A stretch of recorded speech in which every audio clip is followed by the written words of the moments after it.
कितना सुंदर वृंदावन पुष्पों की खान हो रहा है। आगे आगे गौएं, उनके पीछे पीछे बांसुरी बजाते हुए श्याम सुंदर फूले हुए लताएं, कितना सुंदर है। भावना करो, जिस मार्ग से जा रहे हैं आसपास फूली हुई लताएं, गुच्छे के गुच्छे रंग बिरंगे फूल, उनमें मकरंद का पान करके भौरे गुंजार कर रहे हैं। सहस्त्रों सुंदर श्वेत रंग की गायें और पीछे भगवान बांसुरी बजाते हुए श्याम सुंदर। फिर बलराम जी और उनके पीछे यश गान करते हुए ग्वाल बाल इस प्रकार वृंदावन में प्रवेश करते। वृंदावन में कहीं भौरे गुंजार कर रहे हैं, कहीं झुंड के झुंड हरिण चौकड़ी भर रहे हैं, कहीं मयूर नृत्य कर रहे हैं, सुंदर सुंदर पक्षी चहक रहे हैं, कहीं बड़े सुंदर झरने झर रहे हैं। जैसे महात्माओं का हृदय स्वच्छ होता है, ऐसे यहाँ के कुंड और सरोवर परम निर्मल हैं। उनमें खिले हुए कमलों के सौरभ से सुवासित होकर शीतल मंद सुगंध वायु श्री वृंदावन की सेवा कर रही है। बड़ा ही मनोहर वन देखकर भगवान ने मन ही मन विहार करने का संकल्प किया। पुरुषोत्तम भगवान श्री कृष्ण चंद्रजू ने देखा बड़े बड़े वृक्ष फल और फूलों के भार से झुककर भूमि को स्पर्श कर रहे, मानो प्रणाम कर रहे हो। नूतन नूतन कोपलों की लालिमा से ऐसा लग रहा है मानो प्रभु के चरण स्पर्श कर रहे हो अपने कर कमल से। बड़े आनंद से मुस्कुराते हुए अपने बड़े भाई बलराम जी से कहा, हे देव शिरोमणि, देखो यो तो बड़े बड़े देवता आपके चरण कमलों की पूजा करते हैं, परंतु ये वृंदावन के वृक्ष फिर भी आपके श्रेष्ठ भक्त मुनिगण अपने इष्ट देव को पहचान कर, देखो ये भौरों के रूप में बड़े बड़े मुनि आपके भुवन पावन यश का निरंतर गुणगान कर रहे हैं। वास्तव में आप ही स्तुति करने योग्य है। प्रभु, जैसे सदगृहस्थ अपने घर में आए हुए संत को देख करके आह्लादित हो जाता है, ऐसे देखो ये आपको आया देखकर यहाँ के मोर कैसे नाच उठे। हरिणियां मृगनयनी गोपियों के समान अपनी प्रेम भरी तिरछी चितवन से आपके प्रति प्रेम प्रकट कर रहे, आपको प्रसन्न कर रहे। ये कोयले मधुर मधुर कुहू कुहू ध्वनि करके आपका स्वागत कर रहे हैं। प्रभु, ये सब वनवासी होने पर भी धन्य है, क्योंकि संत पुरुषों का स्वभाव ही ऐसा होता है कि आए हुए अतिथि को अपनी प्रिय से प्रिय वस्तु भेंट करके उन्हें प्रसन्न करते हैं।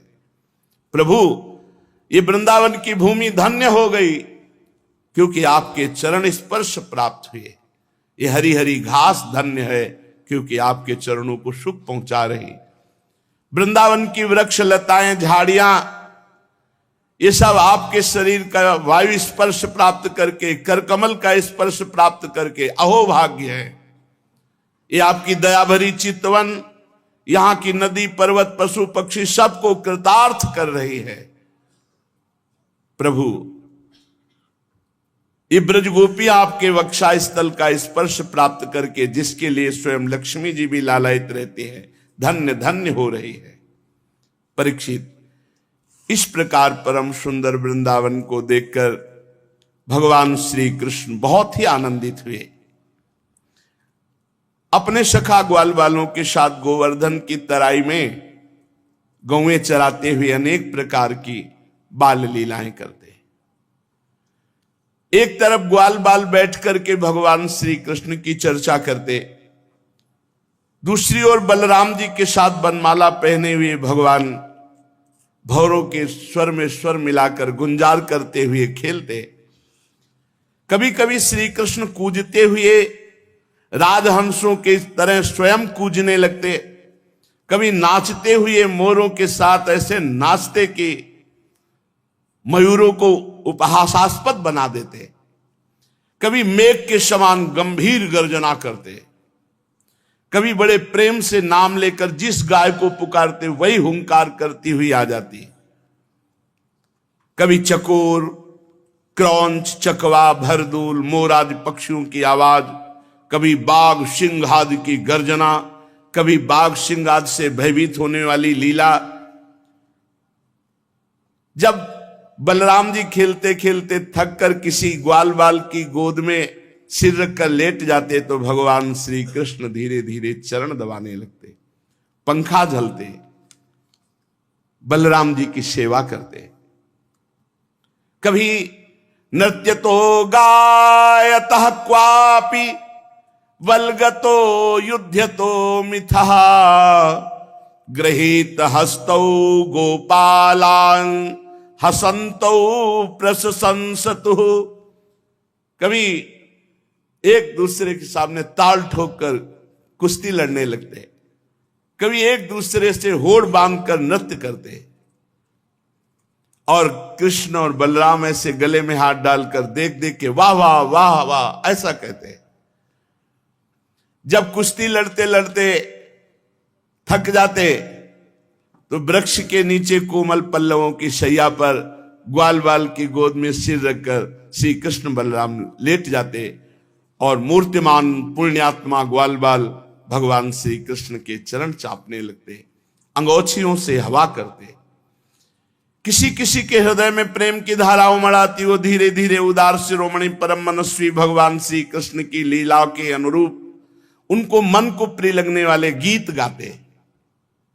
अपनी योग माया से ईश्वर को छिपाए हुए अनंत ब्रह्मांडों का स्वामी ग्वाल बालों के बीच में ऐसे सुख बरसा रहा है, ऐसी लीला करते मानो ठीक कोई मनुष्य बालक ग्वाल बाल ही हो। स्वयं भगवती लक्ष्मी जिनके चरण सेवा में संलग्न रहती है, इन ग्रामीण बालकों को उन्हीं चरणों के चापने का सौभाग्य मिलता है और भगवान उनके साथ साधारण बालक की तरह खेल खेलते। पर कभी कभी उनकी ऐश्वर्यमयी भागवतिक लीलाएं प्रकट हो जाती। बलराम जी और श्री कृष्ण के सखाओं में एक प्रधान सखा थे श्री दामा।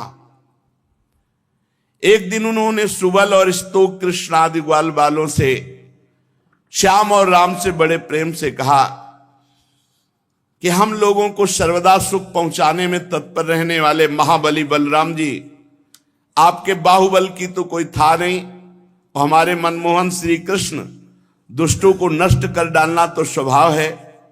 यहां थोड़ी दूर पर एक बड़ा भारी वन है, उसमें पात के पात ताड़ के वृक्ष भरे पड़े हैं और बहुत ताड़ के फल पक पक कर गिरते हैं, पर वहां धेनुकासुर नाम का एक दुष्ट दैत्य रहता है।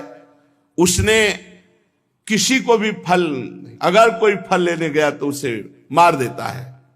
भैया बलराम जी, भैया श्री कृष्ण, वो दैत्य गधे के रूप में रहता, स्वयं बड़ा बलवान और बहुत से गधे उसके साथी हैं जो दैत्य हैं, गधे के रूप में रहते। शत्रुघाती भैया उस दैत्य ने अब तक न जाने कितने मनुष्यों को मार डाला। यही कारण है इस वन में कोई भी पशु पक्षी मनुष्य कोई भी नहीं जाता, और बड़े सुंदर सुंदर सुगंधित फल है ताड़ के। देखो ना, सुगंध आ रही, खाने का मन होता है, चारों ओर मंद मंद सुगंध फैल रही। तनिक ध्यान दो भैया, तुम्हारे मुख में पानी आ जाएगा, रस आ जाएगा। श्री कृष्ण, हमारा तो मन मचल पड़ा है फल पाने के लिए। दाऊ दादा, बड़ी उत्कट अभिलाषा की फल पाए, पर वो गधे का रूप रख करके बलवान दैत्य मार देगा अगर हम जाएंगे तो। ग्वाल बालों की बात सुनकर भगवान श्री कृष्ण और बलराम एक दूसरे पे दृष्टि मिलाई और कहा अच्छा भैया, और ताल वन की ओर चल पड़े। बलराम जी ने अपनी मजबूत बाहुओं से ताड़ का एक पेड़ पकड़ा और मतवाले हाथी की तरह जेब हिलाया तो ढेर सारे फल नीचे गिरे। जब गधे के रूप में रहने वाले दैत्य ने फलों के गिरने का शब्द सुना तो मानो पृथ्वी को कंपायमान कर रहा ऐसे दौड़ा। बलवान था, बहुतों को मार चुका था। बलराम जी के सामने आया, दुलत्ती छाती पे मारी, बहुत रेखता हुआ। क्रोध में भरकर रेखता हुआ दूसरी बार बलराम जी के पास आया, पीठ करके फिर दुलत्ती चलाई। बलराम जी जब पूरे अनंत ब्रह्मांडों को सरसों के दाने की तरह फड़ में रखे तो इसकी दुलत्ती क्या करेगी। एक हाथ से दोनों पैर पकड़े और घुमा करके ताड़ के वृक्ष में मारा। धेनुकासुर पधार गया और बड़े ताड़ के वृक्ष हिलकर खूब फल गिरे। तड़तड़ाकर एक दूसरे वृक्षों को हिलाते हुए ऐसे बहुत से वृक्ष गिर पड़े। बलराम जी के लिए तो एक खेल था, परंतु उनके द्वारा फेंके हुए गधे के शरीर धेनुकासुर से चोट खा खाकर वहां सब पूरा वन जितने पके फल रखे सब नीचे आ गए। भगवान बलराम जी अनंत भगवान शेष है। सारा संसार ठीक वैसे ही उत्प्रोत है जैसे सूतों में वस्त्र। तब भला उनके लिए कौन से आश्चर्य की बात थी। जब धेनुकासुर मारा गया तो उसके जो और दैत्य धेनुक के रूप में रहते थे सब आग बबूला हो गए और बलराम जी श्री कृष्ण के ऊपर टूट पड़े। जो आया पीछे के पैर पकड़ पकड़ के सबको ताल वृक्षों पर दे मारा। उस समय वो भूमि ताड़ के फलों से पट गई। टूटे हुए वृक्ष और दैत्यों के प्राणहीन शरीर। बलराम जी और श्री कृष्ण की मंगलमयी लीला देखकर देवतागण फूल बरसाने लगे, बाजे बजाने लगे। धेनुकासुर मारा गया, उसके अनुयायी मारे गए। अब तो सब ब्रजवासी गोप बालक और गोपजन खूब सुंदर मीठे मीठे ताड़ के फल पाए। इसके बाद कमल दल लोचन भगवान श्री कृष्ण बड़े भाई बलराम जी के साथ ब्रज में आए। उस समय उनके साथी ग्वाल बाल उनके पीछे पीछे उनकी स्तुति करते जाते। क्यों न हो, भगवान की लीलाओं का गायन और भगवान की लीलाओं का श्रवण सबसे जल्दी निष्पाप करता है। निष्पाप करने वाला सबसे बड़ा तीर्थ है भगवान की लीला कथा श्रवण और गायन। जिस समय पीछे पीछे ग्वाल बाल यश गान करते चल रहे हैं, आगे भगवान श्री कृष्ण तम गो रजस्फुरित कुंतल बद्ध बर्ह वन्य प्रसून रुचिरे क्षण चारुहासम वेणुं क्वणंतम अनुगैर अनुगीत कीर्तिम गोप्योदिद्रक्षित दृशोभ्यगमन समेता। उस समय भगवान श्री कृष्ण की घुंघराली अलकावली गौओं के खुरों से उड़ उड़ करके रज, माथे पर अलकावली पर, सिर पर मोर पंख का मुकुट और केश पास में सुंदर जंगली पुष्प सखाओं ने गूथे। नेत्रों में मधुर चितवन, मुख पर मनोहर मुस्कान और मधुर मधुर मुरली बजाते हुए ग्वाल बालों के साथ ब्रज में प्रवेश कर रहे हैं। गोपियां भाग करके मार्ग में खड़ी हो जाती, दिन भर इंतजार करती। शाम के जब देखती कि नेत्रों को जीवन दान देने वाले श्री कृष्ण आ रहे हैं, गोपियों ने अपने नेत्र रूपी भ्रमरों से भगवान के मुखारविंद का मकरंद रस पान करके दिन भर के विरह की जलन शांत की। भगवान ने भी उनकी तरफ प्रेम भरी चितवन से उनको सुख प्रदान किया। यशोदा मैया रोहिणी जी का हृदय वात्सल्य स्नेह से उमड़ रहा था। उन्होंने बलराम जी और भगवान श्याम सुंदर के घर पहुंचते ही इच्छा अनुसार उनको स्नान कराया, वस्त्र पहनाया, फिर खिलाया पिलाया। दोनों भाइयों ने माताओं का परोसा हुआ स्वादिष्ट अन्न भोजन किया। इसके बाद बड़े लाड़ प्यार से दुलार करके यशोदा और रोहिणी जी ने उन्हें सुंदर सैया पर सुलाया। भगवान श्री कृष्ण इस प्रकार वृंदावन में अनेकों लीलाएं करते। एक दिन अपने सखा ग्वाल बालों के साथ यमुना तट पर गए। उस दिन बलराम जी साथ नहीं गए थे। जब कोई विशेष लीला करनी होती थी तो बलराम जी को किसी न किसी बहाने से भगवान रोक देते थे। और दूसरी बात, ये भैया जी हैं, कद्रू के बड़े पुत्र हैं अनंत शेष भगवान, और उनके पुत्रों में है ये कालिया नाग भी। तो उस दिन बलराम जी को साथ नहीं लाए। जेठ महीना, गर्मी बहुत, अब अत्यंत प्यासे हो गए सब बछड़े गौएं सखा, और किसी को ध्यान नहीं रहा। काली दह में सबने पानी पिया, बछड़ों ने, सखाओं ने, गौएं गोपों ने, पीते ही सब मर गए। इतना जहरीला सांप था कि वो कुंड का कुंड पूरा यमुना जी का जहरीला था। यही अपने घर की बात है, काली दह। भगवान ने देखा कि ये तो बहुत गलत हो गया, हमारे सब परिकर तो पधार गए। कितनी बार पधार गए? हां, देखो अगासुर में, बकासुर में। भगवान श्री कृष्ण चंद्रजू ने अपनी अमृत बरसाने वाली दृष्टि से तत्काल जीवित कर दिया। किसी को ऐसा अनुभव ही नहीं हुआ कि हम मर गए थे। सबको चेतना आई, आश्चर्यचकित होकर एक दूसरे को देख रहे हैं, पर ऐसा नहीं पता कि श्री कृष्ण चंद्रजू की अमृत दृष्टि से हम जीवित हुए हैं। हम लोग तो विषैला जल पी जाने के कारण मर चुके थे। भगवान श्री कृष्ण चंद्रजू ने हमें जिला। भगवान की ऐसी लीला है, वो जनाना ना चाहे तो कोई जान नहीं सकता है। भगवान ने देखा कि ये महाविषधर कालिया यमुना जी के हमारे लीला स्थली को ये तो बहुत अशुद्ध कर दिया है, अब ना कोई आचमन कर सकता है। इतना जहरीला जल था कि ऊपर से कोई पक्षी उड़े तो उसकी भाप से मरकर उसी में गिर पड़े। ब्रह्मन भगवान श्री कृष्ण ने यमुना जी के अगाध जल में किस प्रकार सर्प का दमन किया, और कालिया नाग जलचर जीव तो था नहीं, ऐसी दशा में अनेक युगों तक यहां वृंदावन में काली दह में क्यों रहा। ब्रह्म स्वरूप महात्मन भगवान अनंत हैं, वे अपनी लीला प्रकट करके स्वच्छंद विहार करते हैं। गोपाल रूप से उन्होंने जो उदार लीला की, वो अमृत स्वरूप है, उसका श्रवण करके बहुत सुख मिलता है। आप कृपा करके ये रहस्य वर्णन करें, यहां वृंदावन में क्यों रह रहा था ये कालिया। और कालिया कोई सांप, कोई जलचर जीव तो है नहीं, बराबर जल में ही क्यों रह रहा था। तो श्री सुखदेव जी ने कहा, परीक्षित, यमुना जी में ये विशाल कुंड है, इस विशाल कुंड में कालिया ने अपना निवास स्थान बनाया। इतना विषधारी था कि काली दह का पूरा जल ऐसे उबाल मारता था, खौलता रहता था। यहां तक कि उसके ऊपर उड़ने वाले आकाश में जो पक्षी हैं वो भी झुलस कर गिर के मर जाया करते थे। और उसके विषैले जल की नन्ही नन्ही बूंदें जब वायु ले जाती तो वृक्ष भस्म हो जाते आसपास के।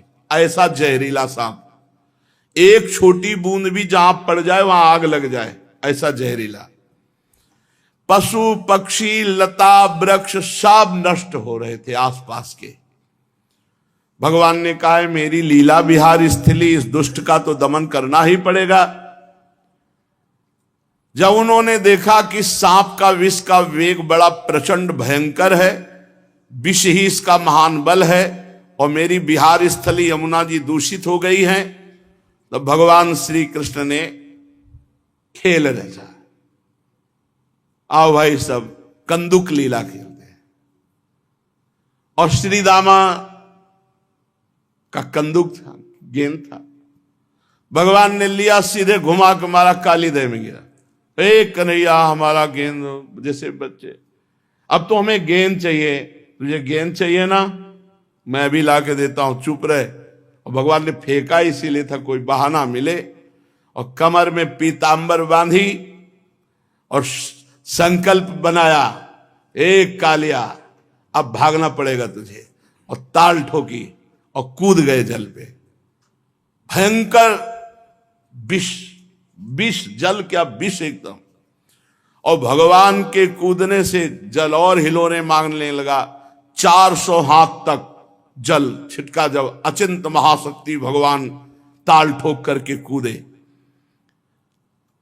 और मतवाले गजरात की तरह डूबते हुए मथते जाते थे जल को। भगवान की भुजाओं की टक्कर से बहुत जल में शब्द हो रहा था, सो रहा था कालिया काली दह में।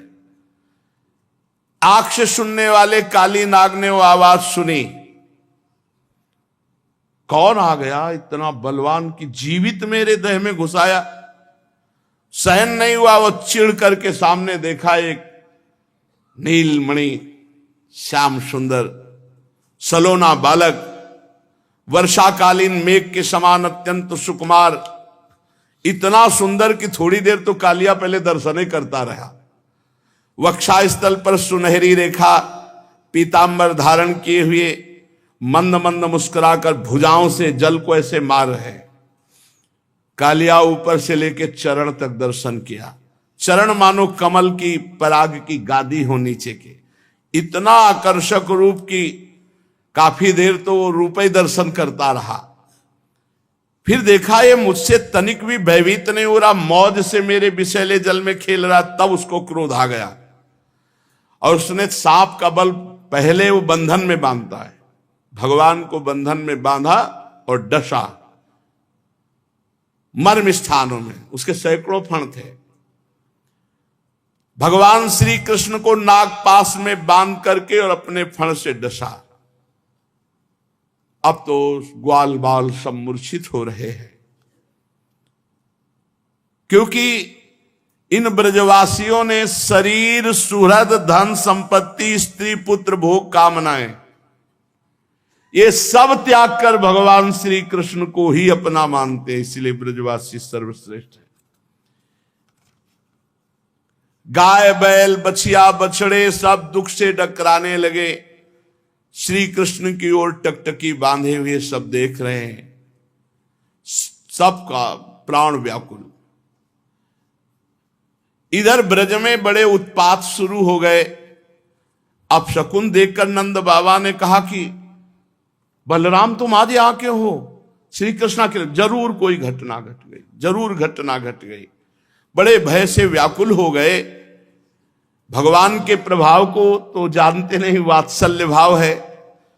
बस ये अपशकुन देखकर लगा कि आज तो किसी दैत्य ने श्री कृष्ण का जरूर अहित कर दिया। भय से व्याकुल हो गए, क्योंकि इन सबके प्राण, मन, सर्वस्व श्री कृष्ण ही थे। भागे ब्रजवासी, नंद बाबा, उपनंद, समस्त ब्रज गोपियां, बूढ़े, बच्चे, जवान सब। इतने में भागते हुए एक सखा ने आके बताया, गजब हो गया, कन्हैया काली दह में कूद गया और सांप ने जकड़ लिया। अब तो बलराम जी व्याकुल नहीं है, क्योंकि जानते हैं कि हमारे ऊपर शयन करने वाले सांप से तो उनको कोई भय है नहीं, और उनको विष से क्या भय है। ब्रजवासियों को इतना आतुर देखकर हंसते हुए कहा, तुम धैर्य रखो, श्री कृष्ण कोई ऐसे बालक नहीं है, हम जानते हैं अपने भाई के प्रभाव को, तुम धैर्य रखो।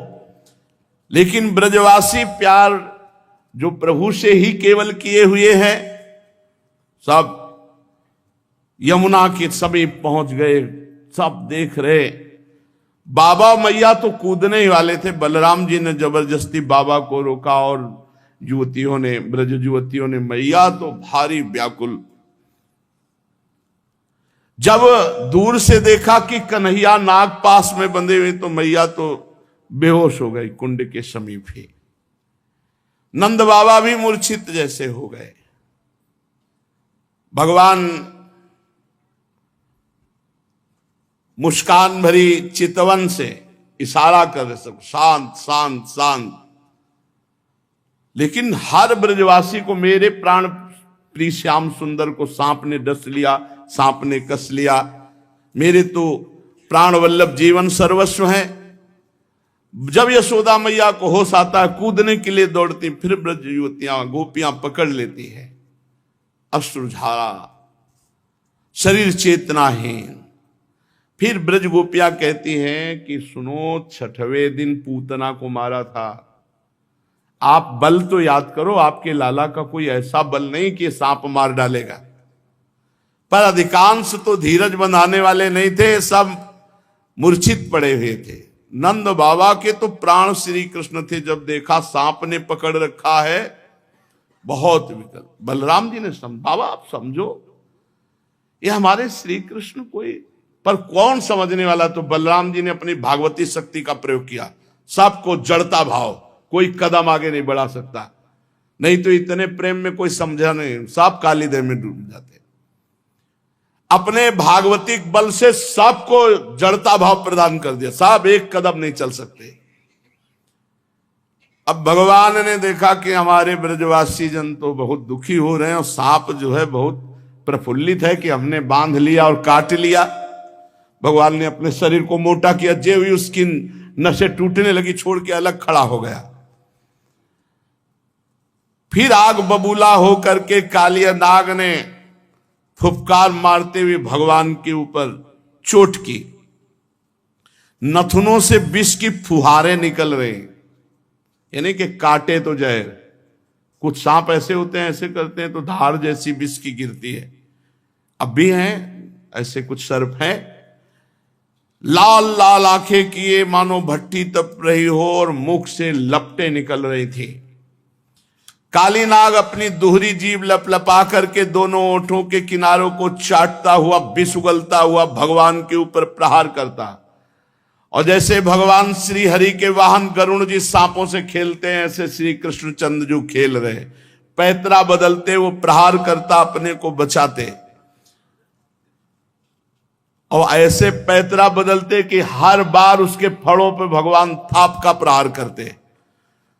अब उसका बल क्षीण होता गया। भगवान ने मारी थाप और छलांग लगाई और चढ़ गए फड़ों पर। कालिया का कितना सौभाग्य जो मुनियों के हृदय में भी ध्यान में नहीं आते, वो सीधे चरणारविंद मस्तक पर। कालिया के मस्तक पर लाल लाल मणियां थी, सर्प मणि। उन मणियों से भगवान के चरणों की और शोभा हो गई।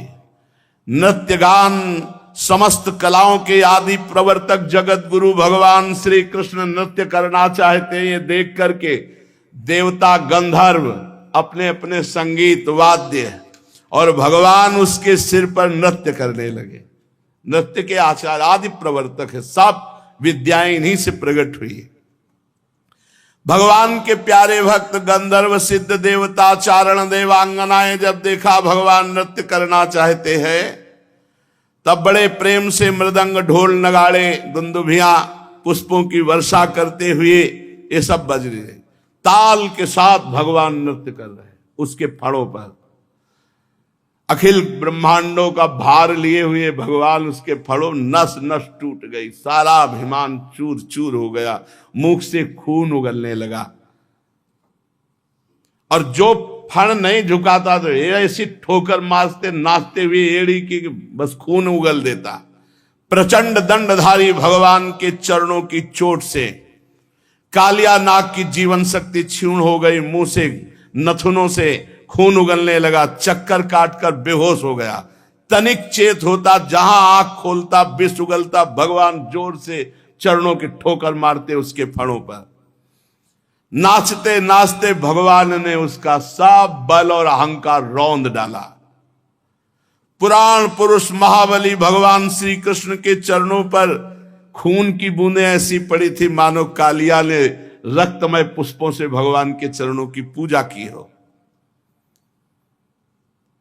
तच्चित्र तांडव विरुगुण फलात पत्रो रक्तम मुखैरुर्वमन नृप भग्न गात्र स्मृत्वा चराचर गुरुम पुरुषम पुराणम नारायणम तमरणम मनसा जगाम।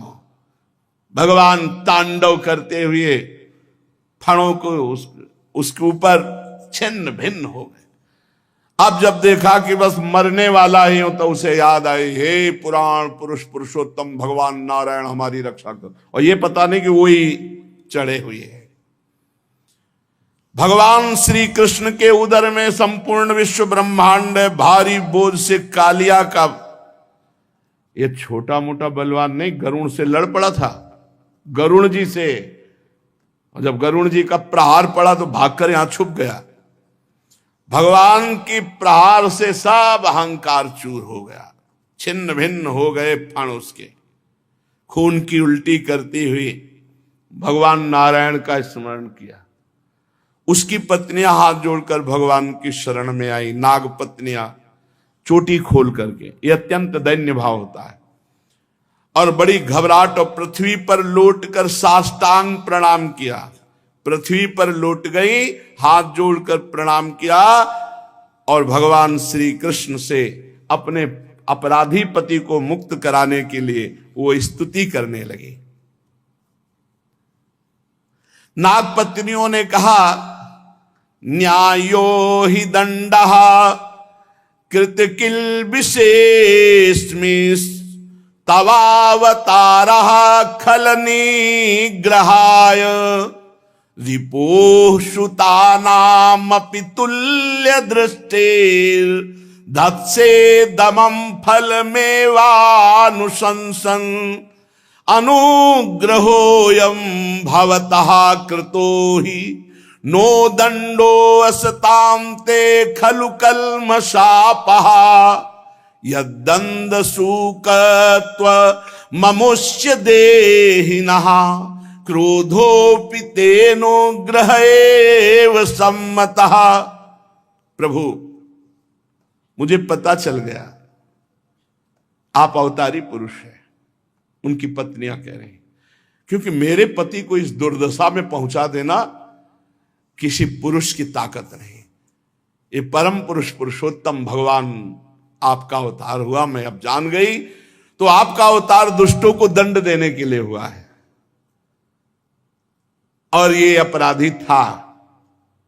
प्रभु, आपने दंड दे दिया, उचित है। प्रभु, आपकी दृष्टि में शत्रु और पुत्र का कोई भेदभाव नहीं, इसलिए आप जो किसी को दंड देते हो वो उसके पापों का प्रायश्चित कराने और उसका परम कल्याण करने के लिए। हम लोगों पर बड़ा अनुग्रह किया जो आपने दंड दिया, यह है भक्ति। यह तो आपका कृपा प्रसाद है, क्योंकि आप जो दुष्टों को दंड देते हैं उससे उनके सारे पाप नष्ट हो जाते हैं। यह अपराधी है, इसमें तो कोई संशय नहीं प्रभु,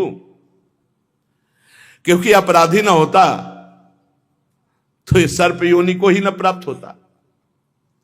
अपराधी तो है ही, इसलिए हम सच्चे हृदय से आपसे प्रार्थना करते हैं कि आप अपने क्रोध का त्याग करके अनुग्रह कीजिए, यद्यपि आपका क्रोध भी अनुग्रह ही है।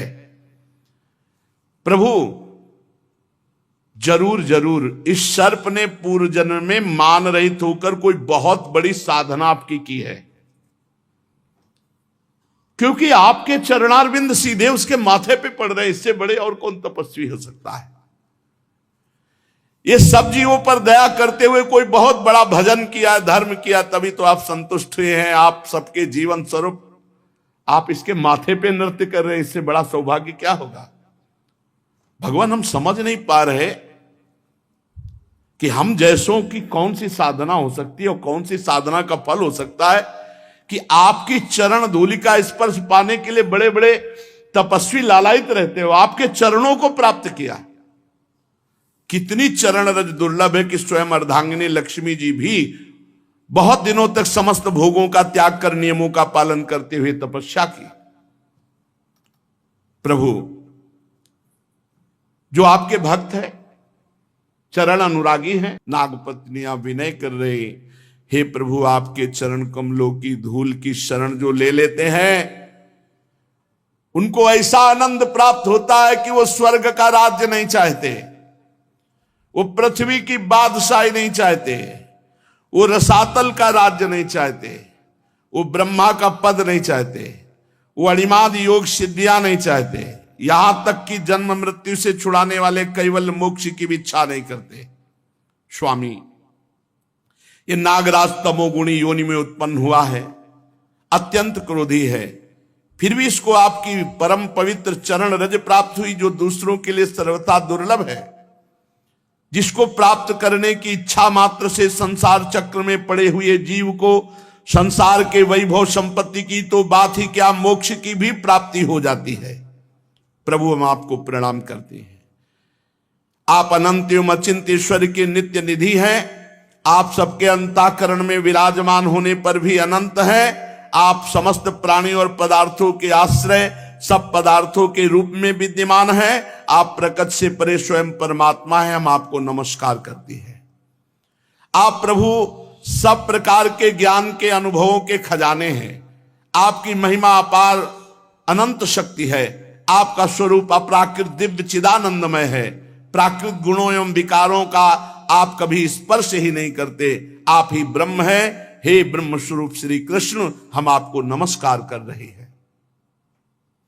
आप प्रकृति में क्षोभ उत्पन्न करने वाले काल हैं, काल शक्ति के आश्रय हैं, काल के क्षण कल्पादि समस्त अवयवों के साक्षी हैं। आप विश्व रूप होते हुए इस विश्व से अलग भी हैं, दृष्टा भी हैं।